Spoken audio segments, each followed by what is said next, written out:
નમસ્કાર મારા વાલા વાલા ભાઈ બહેનો, હું છું રાજ. તમે જોઈ રહ્યા છો સ્વર્તાજ સત્ય. માફ કરજો, ઘણા દિવસથી વિડીયો મૂકી ન શક્યો, ઘણા કામોમાં હતો. આજે ફરી એક નવો શાનદાર વિડીયો લઈને આવી ગયો છું. જો પસંદ આવે તો લાઇક, શેર અને સબસ્ક્રાઈબ કરવાનું ભૂલશો નહીં. આજનો ટોપિક છે, આજનો વિડીયો છે મનોવિજ્ઞાન ઉપર. મનોવિજ્ઞાન એટલે શું, તેની શરૂઆત ક્યારથી થઈ અને મનોવિજ્ઞાન ઉદ્ભવવા પાછળનું કારણ શું હતું. તો મનોવિજ્ઞાન એટલે માનવીના મગજ તથા અન્ય જીવોના મગજ પર અભ્યાસ કરતું વિજ્ઞાન.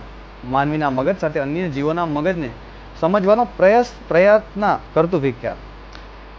મનોવિજ્ઞાનની શરૂઆત આજથી લગભગ 135 વર્ષ પહેલાં થઈ હતી. શાયદ માનવીના જીવનકાળને જો આપણે તુલનાત્મક કરીને તો આ સમય ઘણો મોટો હોઈ શકે, પણ કોઈ વિષય માટે આ સમય કોઈ વધુ મોટો ન હોય. હજી મનોવિજ્ઞાન એના બાલ્ય અવસ્થામાં છે એવું કહી શકાય. હવે આ 135 વર્ષમાં મનોવિજ્ઞાનમાં ઘણા સુધારાઓ આવ્યા કે પછી આ મનોવિજ્ઞાન ઉદ્ભવવાનું કારણ શું હતું. તો શરૂઆત એ છે કે જ્યારે દેશમાં ઘણા બધા રાજ્યોમાં ઔદ્યોગિકરણની શરૂઆત થઈ ત્યારે ઘણી બધી મશીનરો સાથે ઘણા બધા વિચારો, ઘણી બધી સંસ્કૃતિમાં પરિવર્તન આવ્યું. લોકોને પોતાના જ કામ, પોતાનું જોબ છોડવી પડી હતી. ઘણી બધી મશીનરીઓના કારણે લોકોની જોબ છૂટાઈ ગઈ. તે સાથે સાથે ઘણા એવા પરિવર્તનો આવ્યા જેના કારણે માનવીના મગજ પર અસર થઈ, જેના પર પરિવર્તન આવ્યું અને જેને સમજવા માટે કોઈ વિષયની આવશ્યકતા પડી તેવું પણ કહી શકાય. અને સાથે સાથે જ્યારે મનોવિજ્ઞાનની શરૂઆત થઈ ત્યારે મનોવિજ્ઞાનને આત્માનું વિજ્ઞાન તરીકે ઓળખવામાં આવતું હતું. જ્યારે મનોવિજ્ઞાનની શરૂઆત થઈ ત્યારે મનોવિજ્ઞાન આત્મા પર રિસર્ચ કરતું હતું, આત્માને સમજવાનો પ્રયાસ કરતું હતું. તે બાદ મનોવિજ્ઞાન મનને સમજવાનો પ્રયાસ કર્યો.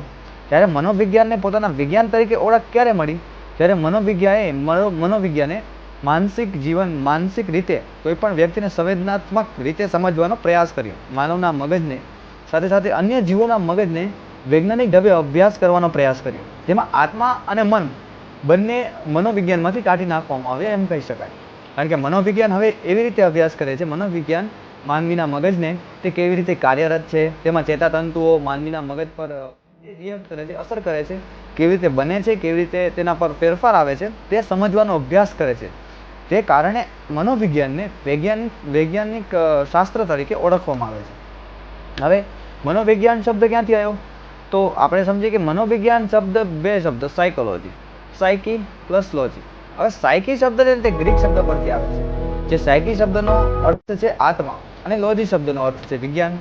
જેમને આપને પહેલાં કહ્યું કે જે સાયકોલોજી શબ્દ છે તે પહેલાં જ મનોવિજ્ઞાનની શરૂઆત આત્માને ઓળખવામાં, આત્માને સમજવા માટે કરવામાં આવતી હતી.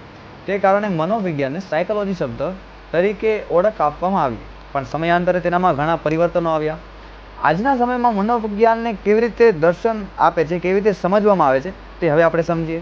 તો મનોવિજ્ઞાન કોઈક વિષય વસ્તુને, માનવીના મગજને તેની કાર્યરત, તેની સીમાઓને સમજવાનો પ્રયાસ કરે છે. માનવીની સંવેદન ક્રિયાઓ કેવી રીતે છે, માનવીની પોતાની માનસિક ક્રિયાઓ કેવી રીતે છે, માનવી કેવી રીતે સમજે છે તે પર અભ્યાસ કરે છે.